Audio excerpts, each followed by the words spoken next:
জিলহজ্জার প্রথম 10 দিন যে দামি, এটা তো আমরা অনেকে জানি না। এটা আমরা অনেকে কি জানি, এটা আরব বিশ্বে জানে, আরবরা জানে। এজন্য আরবরা 9 দিন রোজা রাখে। আরবরা 9 দিন কি করে? কেউ যদি আরাফার দিন রোজা রাখে, আরাফার দিন রোজা রাখে, আল্লাহ রাসূল বলেন বুখারী ও মুসলিম, আরাফার দিন কেউ যদি রোজা রাখে, আল্লাহ তাআলা তাকে 2 বছরের ইবাদতের নেকি দিয়ে দিবেন।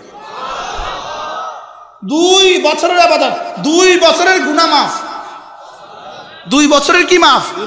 আগের 1 বছরের গুনাহ মাফ, পরের 1 বছরের গুনাহ মাফ। আচ্ছা আজীব, যদি 2 বছরের গুনাহ মাফ হয় তো আর তার আছে কি? এবার আল্লামা ইবনুল কাইয়িম আল জাওজিয়া বলেন, যেই ইবাদতের দ্বারা গুনাহ মাফ হয়, এই ইবাদতের দ্বারা যদি গুনাহ মাফ করার জন্য ইবাদত রেডি, গুনাহ মাফ করে দিবে, লেকিন গুনাহ নাই তো কি করবে? তো আল্লাহ তাআলা দারাজাত বুলন্দ করবে। সুবহানাল্লাহ। তাহলে আমরা জিলহজ্জের কি প্রথম ইহতিমাম করব তো ইনশাআল্লাহ।